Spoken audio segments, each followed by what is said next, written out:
lot of things that has to be, taken care. Today, it's an honor and a pleasure to have our speaker, Mr. Samarth Bhaskar Bhat. I would like to, Mr. Samarth, are you here? Yeah, welcome. Yes, ma'am. Yeah, welcome to the session. Our speakers, uh, a short introductory I would like to put forth. He's a technical director at REINFOSEC with over 7+ years of experience in information security and the design and development of application software. He has audited more than 50 business web applications across various sectors, including banking, finance, insurance, trading, and e-commerce. And he has conducted security audits of payment gateways. He is recognized as one of the youngest ethical hackers in India by Provenance Forensic Technologies, Maharashtra, and is the youngest court appointed commissioner for expert witness testimony in the field of cyber forensics. He was selected as a National Security Database examination for recruitment at Prime Minister's office. Additionally, he has served as an instructor at Provenance Forensic Technologies in Maharashtra and as the chief proctor for Wellsman Technologies under EC Council in Noida. He has been visiting faculty at Central Detective Training Institute and served as a cybersecurity consultant to the Indian Air Force unit in Nagpur. And well, he has also been at Chhattisgarh Police Department. He's an advisor to a lot of government agencies, government departments. Very glad to welcome you, sir. And to be fact that I have also invited Mr. Samath for a lot of technical talks and workshops. Really, it's amazing. He has a lot of knowledge and very well hands-on experience. Very glad to be here, sir. Thank you. And yeah, once again, welcome the audience and welcome Mr. Samath on the portal to the IHE's International House of Education. We are running with a technical series, and it's really nice to be here with us. Over to you, Mr. Samath. Thank you. Thank you, ma'am. Am I audible? Yeah, you're audible. Just request to grant permission for me to share the screen, Yeah, not just allowed. sure. Yeah, admin, can you?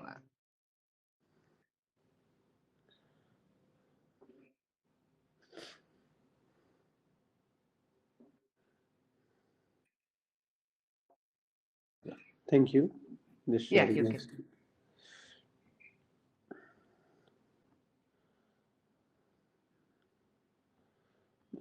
Hope my screen is visible and I'm audible. Yeah, you're audible. Yeah. Thank you. So, good evening to all. There. First of all, thank you, Anpurna ma'am, for the opportunity. So, the major thing is on cyber security. Today, I think no need to say the importance of this because I hope one or the other way, either we would have experienced or we would have seen the people around us being the victims for cybercrime. So first, let's understand what exactly do we mean by cybercrime. So because if I ask what is cybercrime, the another synonym word which comes to everybody's mind is hacking. So what is hacking, or is hacking something real? Then we'll come to security because security is the later part. First, let's understand what is a disease or disorder. Then we can look into the medicine or the therapy associated with it. So coming on to cybersecurity, first we should look into basically hacking. So how do we define anything as hacking? So I would like to hear from you people itself. If you can just unmute yourself or even enter it in the chat section. What do you understand by the word hacking, or what have you learned about hacking or heard about hacking?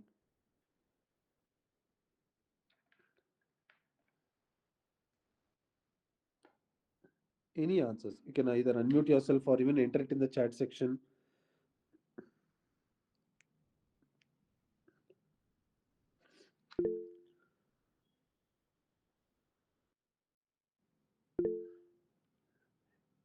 Illegally corrupting others' data, yes, absolutely. Apart from that, any other answers?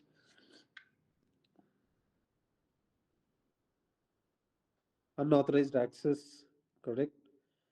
Okay. So unfortunately, we have a very bad reputation in our society saying that hackers are associated only with these kind of activities, that is unauthorized access, stealing credentials, or breaking passwords. But in reality, hacking is nothing but just a technique involved in a technology. So if you say any technology is again negative, it will be a wrong answer. Technology is just like a knife. It can be used for cutting fruits as well as even killing persons.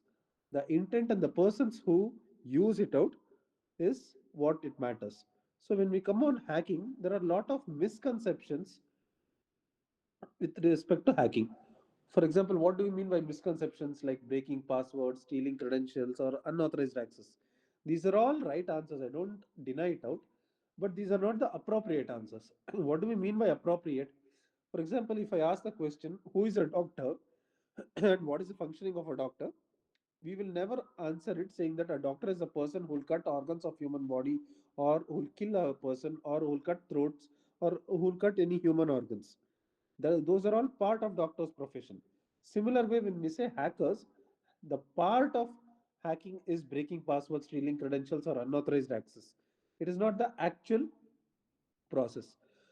So, what do you mean by actual process? For example, if I say what is cricket, and if the answer is hitting six a cricket, will it be a right answer? Not at all, because cricket involves batting, bowling, wicket keeping, umpiring, lot of things. Similar way, hacking involves also a lot of things. Unfortunately, we don't have a standard global accepted definition where we can use it out, because every one of their own have their own definition to it. So based on the characteristics, we'll have to decide what exactly is hacking. So what do we mean by hacking? So when we say hacking, it's nothing but coding. So what do we mean by coding in layman terms, if I have to say? For example, if I'm speaking in English, so you people can understand. If I speak in Spanish or any other languages which is not known, then obviously we will not understand. Similar way, coding is nothing but the language which we use to instruct a computer on how it has to be used. So it varies on different types of languages also with respect to different types of task. So that's nothing but coding. So whoever knows a coding language where they can instruct a computer to do a particular task, that is a primary function of a hacker. The next part is the scripting. What do we mean by scripting? It's another level or a habit cultivated where you can automate multiple tasks. For example, I have around 100 mathematical operations. For example, C equals to A plus B, an addition operation, C equals to A minus B, a subtraction. Similar way, I have hundreds of mathematical operations. If I start doing one by one each operations, it will be time consumption. Instead of that, what I can do is I can write another script that is an extended level of coding so that I can do all the 100 mathematical operations in parallel. So that's nothing but scripting. Then the third one is manipulation. Now, this is the important part what we need to understand regarding hacking. What do we mean by manipulation? Manipulation is simple, nothing but every product whichever we take has something called business logic. For example, Instagram or Facebook. The business logic is it has a username and password. So if you enter the username and password itself, you will get access. So that's the business logic. So now in computers, computers won't understand anything other than mathematics, that is zeros and ones. So it has to be a mathematical equation. If it is Instagram, the username and password, whatever you enter, it is for our reference or our privilege. But in turn for computer, it is a mathematical equation. So in maths, not necessary that it is 2 plus 2 is only 4. Even 0 plus 4 is also 4, 1 plus 3 is also 4, 2 plus 2 is also 4, 3 plus 1 is also 4. Similar way, there are multiple ways you can get access into Instagram without affecting the output. This process we call it as manipulation. So in principle, when we see what is hacking, we need to tell this even to our kids or to people who are beginners, saying that hackers are nothing but the people who know coding, scripting, and manipulation. Now, always to understand any new subject in science, the best way is to follow the five simple questions: who, how, what, where, and when. So, if you answer these questions, I think pretty much we'll get a clarity on what exactly is the technology and is it beneficial or not. Similar way, let's follow the same technique. First, we answered what is hacking. So now the next automatic question which comes into mind is, just like if COVID had come, the very first question which we asked is what is COVID? The next one is where does the COVID spread and to whom? So here also hacking. We got to know what is hacking. Then we need to ask the question, who are hackers and where is it found? So to ask the question, where is hacking found? You can find it in everywhere. Now, how do we prove this? For example, you can go to one of the websites called cvedetails.com. If you go to this particular website, this is a website which is contributed by research engineers, law enforcement agencies, students, faculties, anybody. Even you also can contribute it. What do we mean by contribution?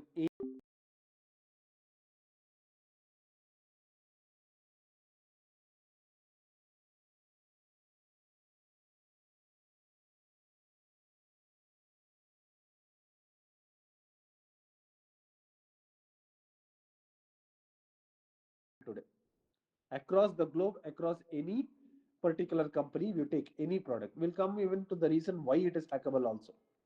So this is the major point.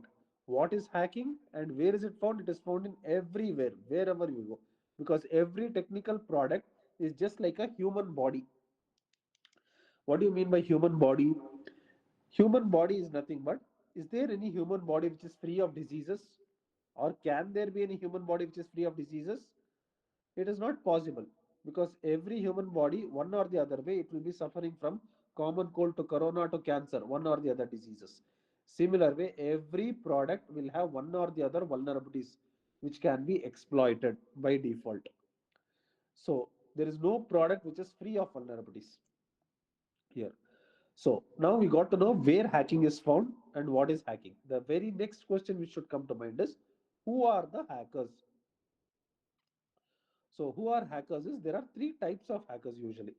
I think most of you might hear this, but 99% of the times people have a wrong understanding on this particular types of hackers.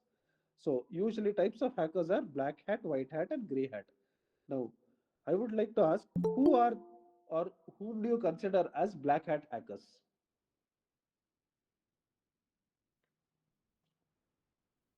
Can anyone tell me? You can enter it in the chat section or even unmute yourself and tell me who are black hat hackers.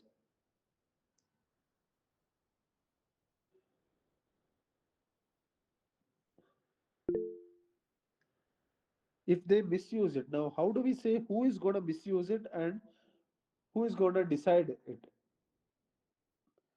Because policemen can misuse a thief's account. Do we call it as misuse or proper use? We cannot say. If you say it is an unauthorized, who gives the authority? If government is using any citizen's data, is it authorized or not authorized?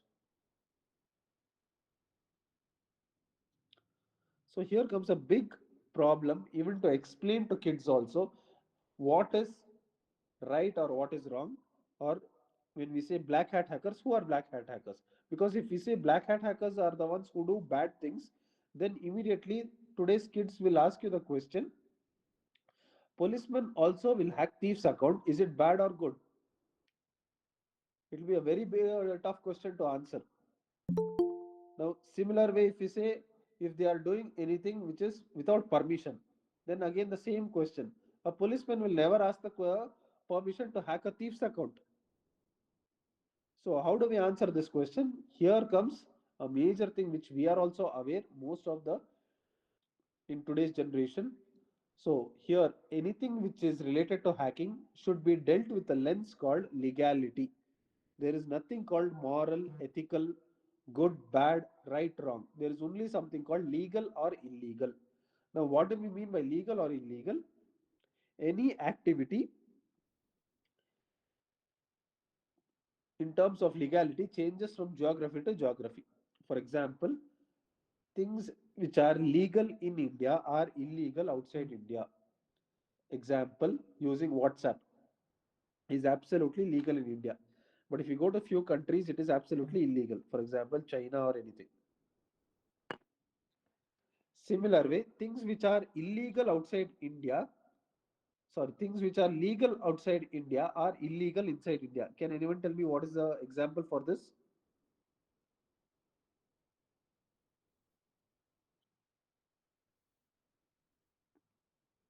Can anyone tell me this?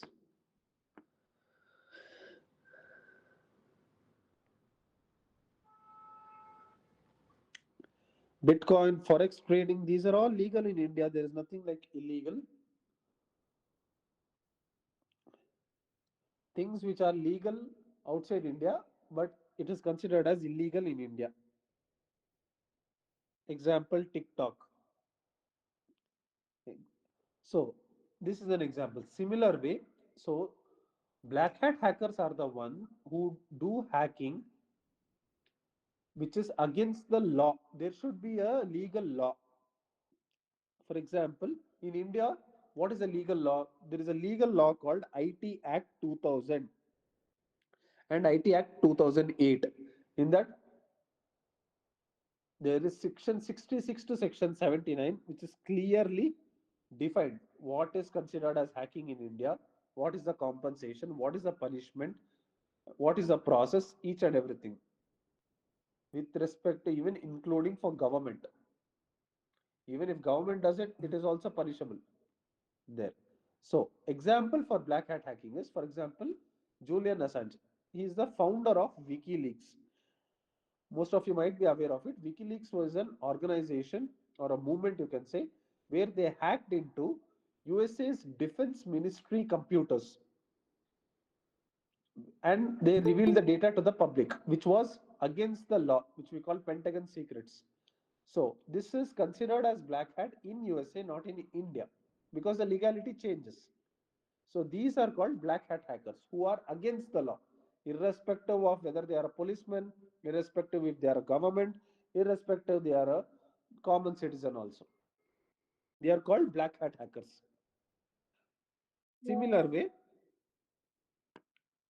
who are white hat hackers who follow the law, who follow within the ambit of law. So, for example, you develop a product tomorrow, and you will have to test whether it is hackable or not, or you are an investigator, or you are a common citizen also. Then that is considered as white hat hacking within the law if anyone does it out. Now, what is considered as gray hat? Gray hat is nothing but a combination of black and white, which means the same activity you do it in India, it is considered as legal. The same activity which is done outside India is considered as absolutely illegal.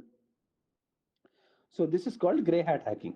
So when we say hacking, these are the three types of hackers. What do we mean by hackers?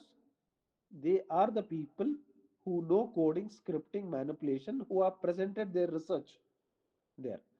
Now there is another set of people known as script kiddies. So what do we mean by script kiddies? Script kiddies are the one who doesn't know to code or to develop a tool. What they know to do is use the particular tool which is developed by black hat, white hat, and gray hat. These three people, they know to use it much better than them. They are also called as self-proclaimed hackers.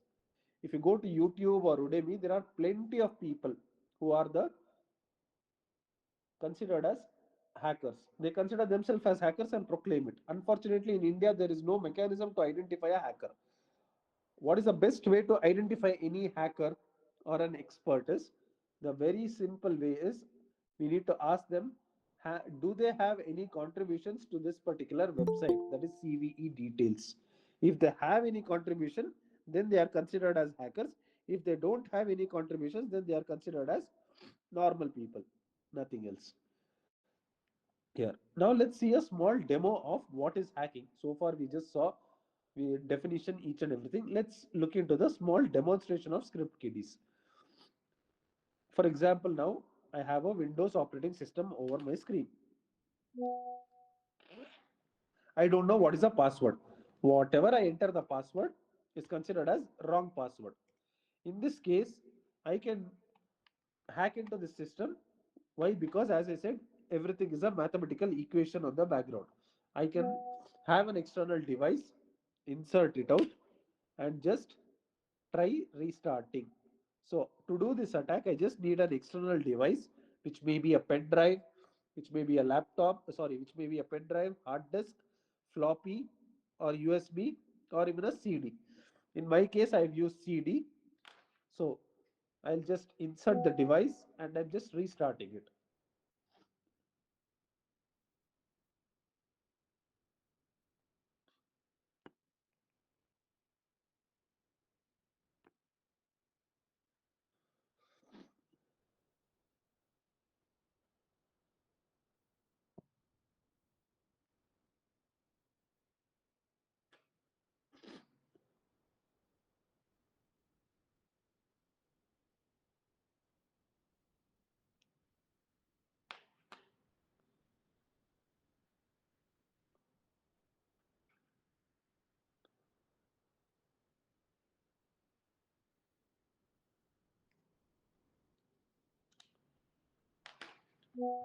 Restart it twice.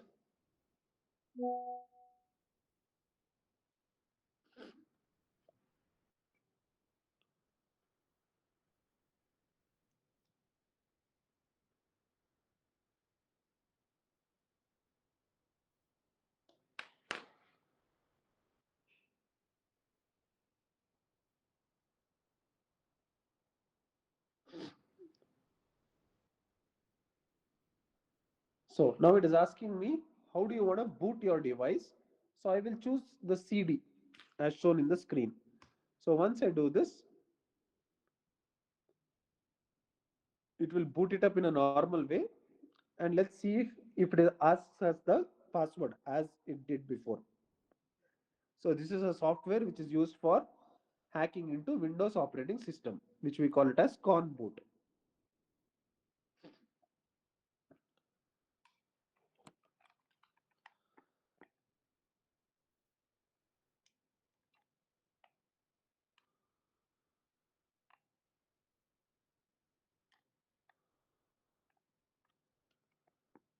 So if you see here now, I'm not even entering the password. I'm just clicking on enter.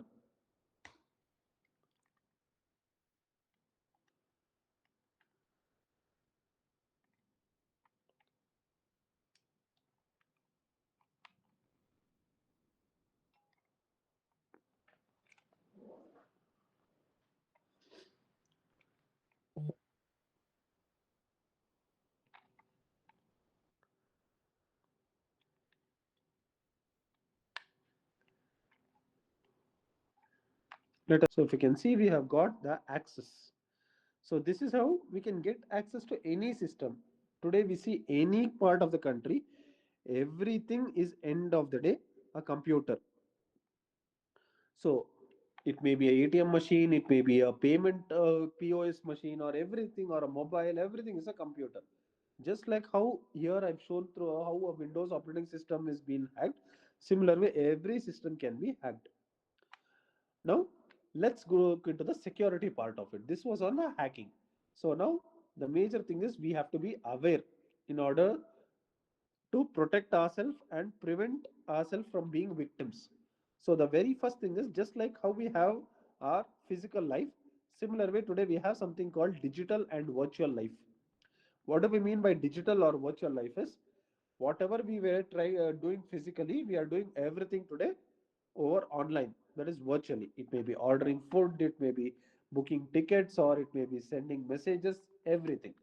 So similar way, we have assets virtually. The very well known first asset I can ask is your smartphones. How many of you know that your smartphones are being hacked or not? Please raise your hands.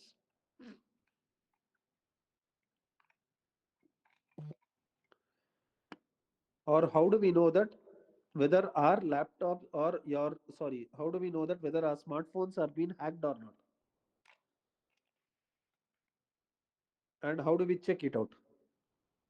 Which is the one method where we can tell whether our phones are being hacked or not. You can either unmute yourself or even enter it in the chat section.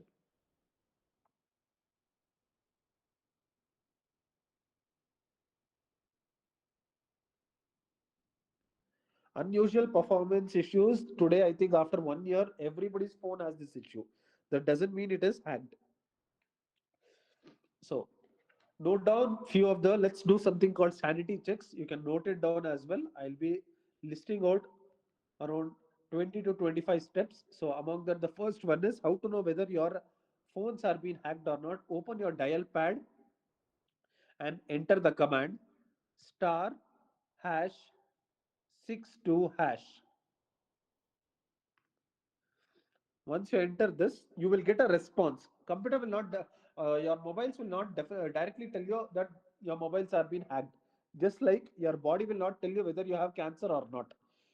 By looking at the blood report, it may be platelet count or it may be RBC count. The doctor decides it. Similar way here also we need to come to a conclusion based on the response what your mobile gives. Now once you enter this command, most of you, I think not even most of you, every one of you, you will get the same response saying that you will have something called forwarding status. So, three things you need to observe here. The first thing is, apart from call and voice, no other things should be in forwarding status. Call and voice forwarding is okay. But rest of other than call and voice, no other things should be in forwarding status. It may be SMS, it may be fax, it may be video, anything. Call forwarding is fine, voice forwarding is fine. The second observation which you need to do is, some of you might have got call forwarding one number. For example, you might have got call forwarding plus 81234, some number you would have got it out. That is also absolutely fine. Some of you might have not got number. Immediately after call forwarding, you would have got voice forwarding. That's also fine. No number and minimum maximum one number is fine. But if you get call forwarding plus 8123 and just below that if you get one more number, that is plus 635 or 654, anything like this, more than one number if you get, then it's a definite indication that your mobile is being hacked, which means two people are listening to your conversation. One people is obviously the service provider. It may be Airtel, BSNL, Geo, whichever you are using it out. So this you'll have to check it out. Then the third major indication is, these two are the present status which is connected to your nearest tower. If you move a little bit of 100 meters or 200 meters, you will be connected to another tower. So every time when you go to new location, you'll have to check it out, especially when you're in public places. It may be airports, it may be railway stations, it may be malls, any kind of public place. You'll get minimum 2 to 3 numbers. So you'll have to be very careful. This is irrespective of any phone. It may be Android, it may be iPhone, it may be any kind of phones. So this is one of the ways to check whether your phones are being hacked or not. So this is our first asset. Now coming to our next asset. What is our next important asset? I think most of you are using email. How do you know whether your emails are being hacked or not? So just go to the website called Have I Been Pawned? Go to this particular website and just enter your email address. So once you enter the email address and click on check, you will have to get a response in green color if your accounts are safe. If you get it in red color, it means your accounts credentials are being shared out. So if you click on check here, so I have got zero data breaches. Those who have got red color, if you go down, it will show even which are the apps which would have shared it out. Kindly please check it out always. Yeah. So now what is the security for this? Having strong password is outdated. Today passwords are itself outdated. Apart from that, you can take three ways or three measures from your end to secure your Gmail. So the first thing is go to your settings and enable two-factor authentication. What do you mean by two-factor authentication? Most of you might be aware, but those who don't know, I'm just suggesting you. Two-factor authentication is once you enter password, you'll not still get the access. You should get another way is you'll have to give your mobile number. So if it sends an OTP, if you send that OTP within that time, then twice it is authenticated, then only you'll get access. So this is the first necessary mandatory settings which you need to do it out. Not only for Gmail, for every apps. Then the second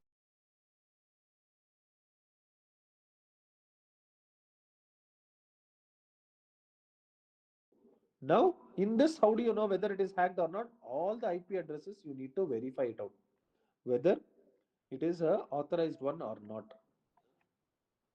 Then you can get to know whether your systems are being hacked or not. So this is the third way. Next, fourth way is how to check whether your social media accounts are being hacked or not, because that's another important asset for everybody. Any social media account, it may be Facebook, Instagram, LinkedIn, whatever, the method lies the same, but you need to just find the path. So what do we mean by find the path? Is similar. Go to any kind of social media accounts, go to the option settings. In settings, you'll have hundreds of options. In those hundreds of options, what you need to see it out is very simple one. You should choose for an option or you should search for an option called download your copy. If you click on this download your copy, what happens is a file will be downloaded to your Gmail, which you have registered. What is that file? That file is your last 3 to 6 months logs, where you have logged in which location, through which device, everything. You can just verify whether at that location at that particular time you were there or not.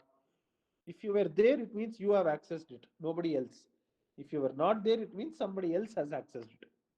This is the way to check whether your social media accounts are being hacked or not. Now, similar way, most of you might be getting, I think all of you might be getting spam calls, or you don't know certain numbers are spam or not. You have a suspicion. Other than blocking and other than not receiving, what can you do it out? The best way what you can do it out is go to the website called Chakshu. It's a central government website. So here there is a portal called Chakshu where you can report suspected frauds communication. So what do you mean by suspected fraud communication? You can just go enter the mobile numbers. It doesn't mean that anybody's number you enter, action will be taken, because on multiple command they have their own due diligence method. They will take action by deactivating those numbers. So this is the best way to deal with the spam calls or spam numbers or any suspicions also. Similar way, you might be getting financial services advisors or messages or a lottery or any kind of things. How do you know whether you need to or whether they are genuine or not? Because access to credit is today an important feature in our lifetime. So how do you know whether a person is genuinely doing a proper financing services?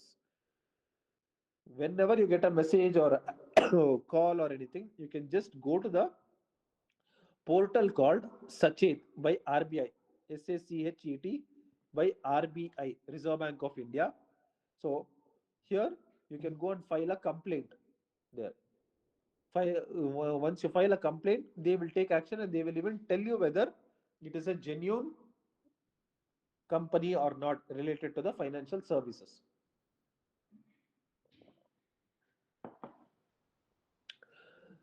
Similar way, the next one is most of you use your Aadhaar for authorization and authentication. Not most of you, I think all of you.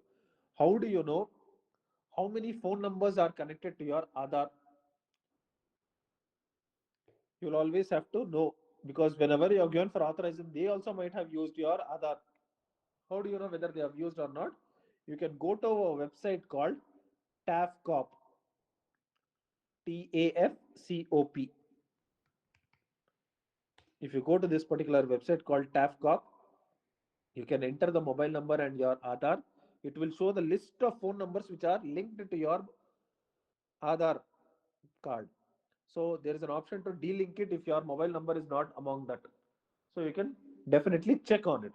This is on your TAFCOP. Similar way, what to do if your mobile is being lost? If your mobile is lost today, before at least 3 to 4 years prior, if anybody's mobile is lost, even including the policeman or the politician also, we had to forget it out.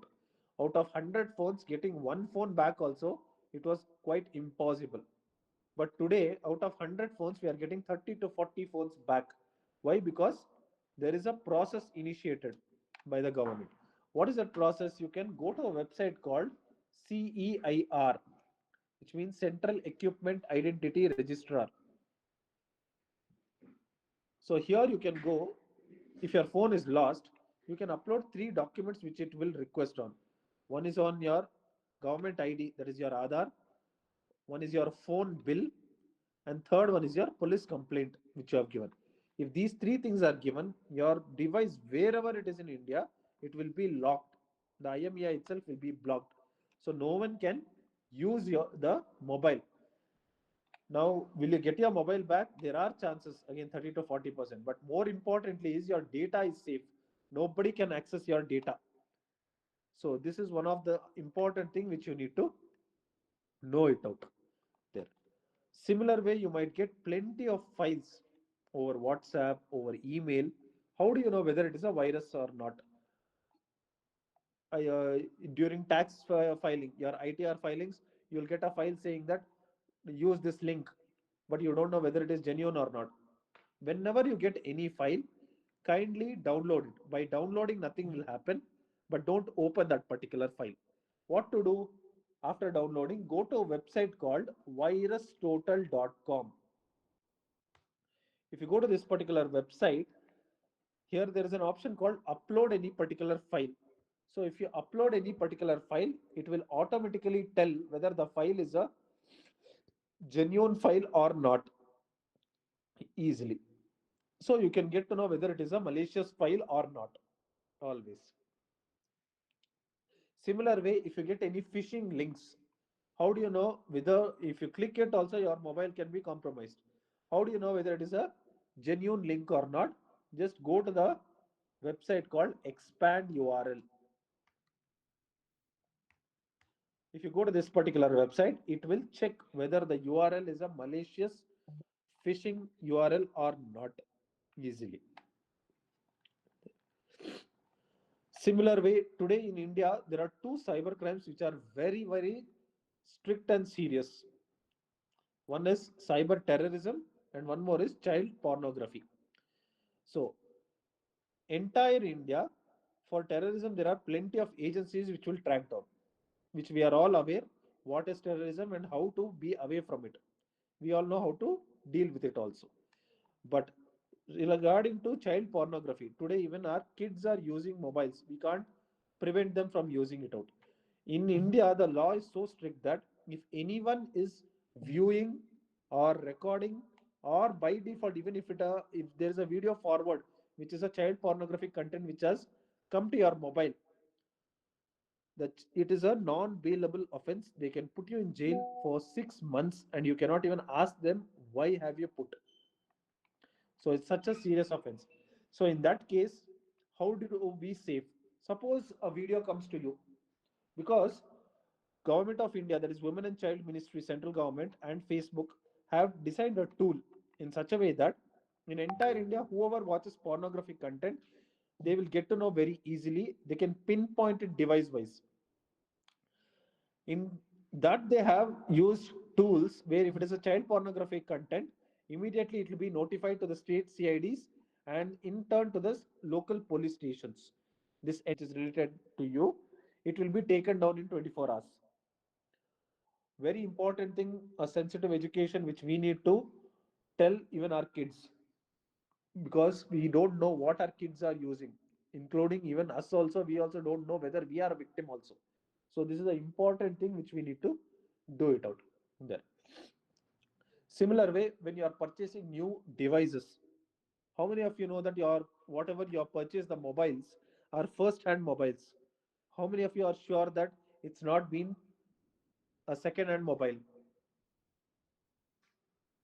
So in that case, or whenever you are taking a new device, there is something called KYM, know your mobile.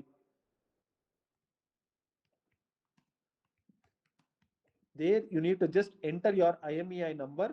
It will tell you whether your mobile is been used previously or not, whether it was activated previously or not. So use this particular portal, know your mobile.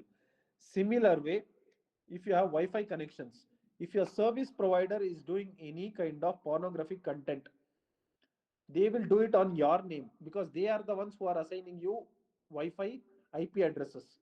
So you will have to be safe. So before getting a Wi-Fi connection, always go to Sanchar Sati website and there is something called Know Your Internet Service Provider, that is your ISP. So here you can see whether they are really authorized or not. Just by looking at it, you can verify it out whether they have any cases or not. So very useful initiative. This is one which you can use it out. Then if you see anyone who is a victim of cybercrime also, there is a national toll-free number which is 1930. You can either report it there and you can ask for assistance also. Today, the government is having lot of initiatives to deal with the cybercrime. But the only best way to deal with cybercrime is the awareness. What the more and more you are aware, the chances are very less. Now, whatever I have given you as the list of sanity checks, if you perform it in a day and if you make it, cultivate it as a habit, I can assure you that you'll never be a victim of cybercrime. Yeah. So this was an introduction on cybercrime and an awareness how to deal with it. So if you have any doubts or any questions, I would be happy to answer.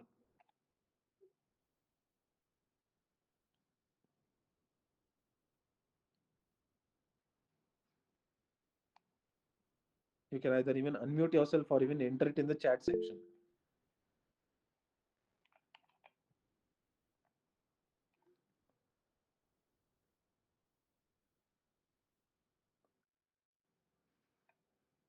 So can you explain know your ISP? So I think some of you have asked. Know your ISP is if you go to Sanchar Sati portal here.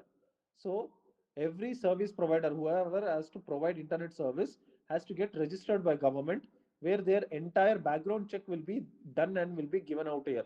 So here you can just go and click on it and check whether the service provider has any issues or not. So if there is any black mark cases or anything, you'll immediately get to know here. That's about your know your ISP. How to use parent control on child's mobile phone? There are pre-settings. It may be any kind of app where, for example, it may be OTT apps or it may be any kind of gaming apps. There are options for parental control. But if there is no parental control app, that is first thing which you need to not use it at all. That's first thing. Second thing is, especially Android users, you will have to download apps only which are available in Play Store, not through Bluetooth or USB or through directly from browser Google. If it is not in Play Store, then please don't at all use those apps. It may be gaming apps or it may be any kind of education apps or anything, because there is high chances that it can compromise your phones.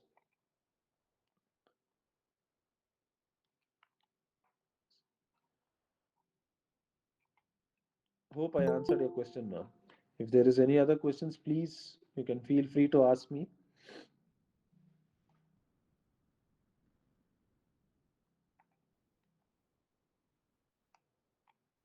Okay, someone mentioned since you're using virtual system, that's fine, but how to open a CD drive if the main system is to be hacked in case if the password is not known?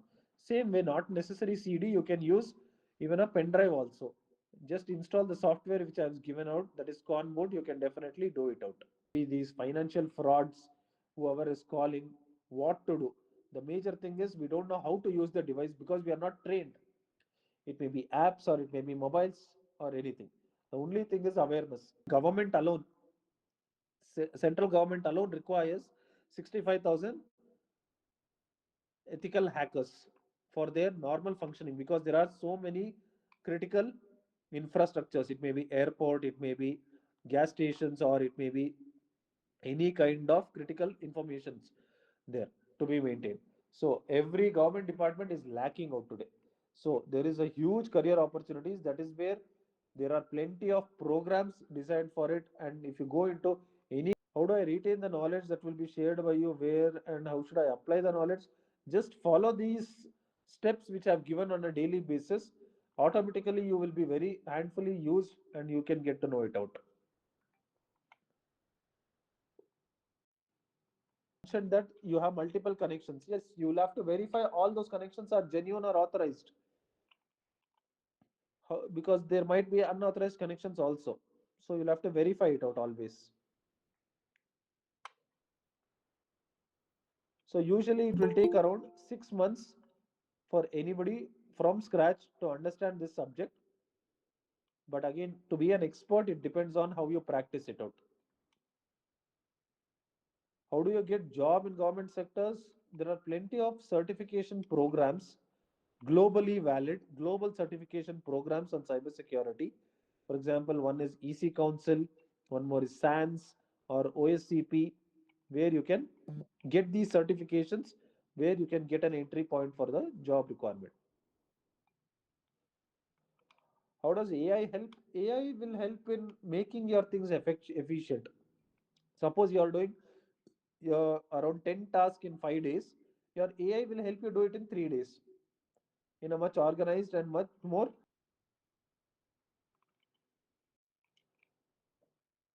Can virus total website check? MOD apps website can check. Obviously, you can directly upload the file and you can get to know the result.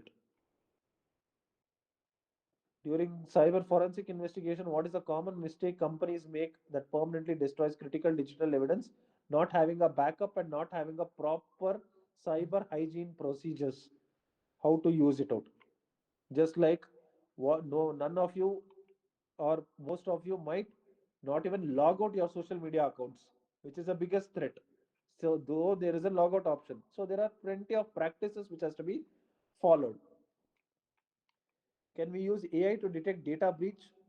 Yes, you can use AI. There are scenarios and there are tools also being used right now, which is evidently helpful.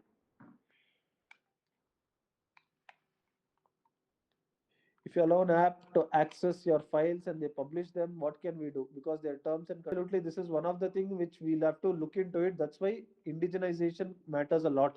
That's why Indian government brings out a lot of their own softwares and tools. We'll have to get trust our government rather than trusting any multinational company products. Just like instead of using social media, Twitter or X, we can get into our Indian version. Instead of using WhatsApp, we can get into our Indian apps. That will be much more safer and interest. Human error is the biggest threat any day.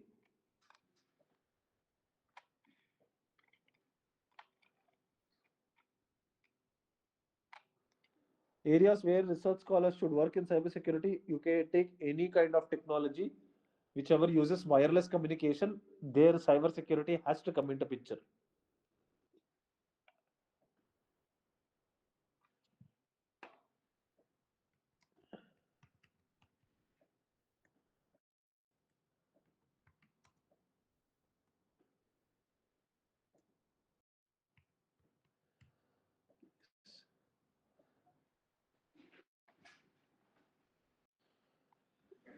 How do you identify fake mail ID? Very simple. No need to identify from header. You can just take that email ID and put it in virus total. It will automatically tell whether it is fake or genuine.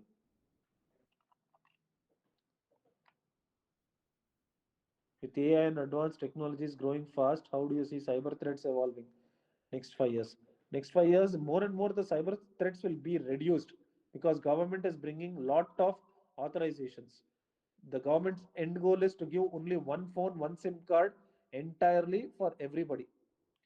Not more than that, and you'll have to authorize it with your thumb and fingerprint.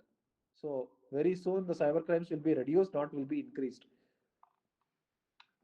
So address a lot of questions. Yeah, there's one more question coming up. Yeah, I mean the question is on Mac OS and Android, which is really safe. There is nothing like really safe as far as you use internet. If you don't use internet, then maybe probably Mac OS may be safe, because in internet everything goes. It may be Mac or Android, both are the same. Yeah. Uh, Thank you, audience. We can take the questions later if you can mail, and let's see, these questions will be addressed. So, yeah, let us wind the session. It is really great. Wow, it was really interesting and very informative because we could see the digital, ever evolving digital landscape is so fast evolving and lot of threats. We could see a lot of vulnerabilities and so hesitant. It was a very necessary session to get the awareness on cybersecurity. Let's thank Mr. Samarth for his expertise and a lot of information that was shared. And I know it was really a wonderful session. Thank you, Mr. Samarth. Thank you, ma'am. Thank you all. It was a great pleasure. Thank you all. And yeah, I would also thank audience for their active participation. Really wonderful. Lot of questions were there, and yeah, I would appreciate the speaker also who was so vibrant, answering every question so fast in this short duration. We could really make it. Thank you so much for your time and knowledge that you shared. Really, the session was very interesting and was very needful. We all of us need this session because every day we could see a lot of things in our news. We could see the different kinds of attacks that is happening. It's so shocking and surprising.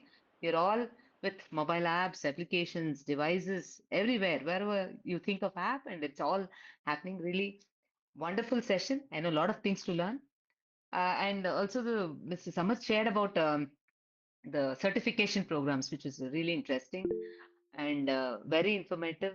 Thank you so much to the audience. I thank IHE for such wonderful series of talks that are happening. Spark series are happening. Thank you so much. Excuse me, ma'am. Yeah, yeah, When we get our certificates? yeah. We'll intimate that shortly. Okay, ma'am. Thank you. Yeah, thank you. Yeah, can you all unmute and give a big hand of applause to our speaker? Can it happen?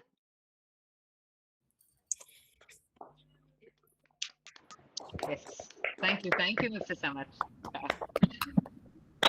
Yeah. Thank you so much for our audience for the applaud. Thank you so much.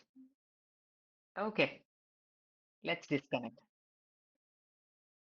Yeah, you can switch on your camera for the photo.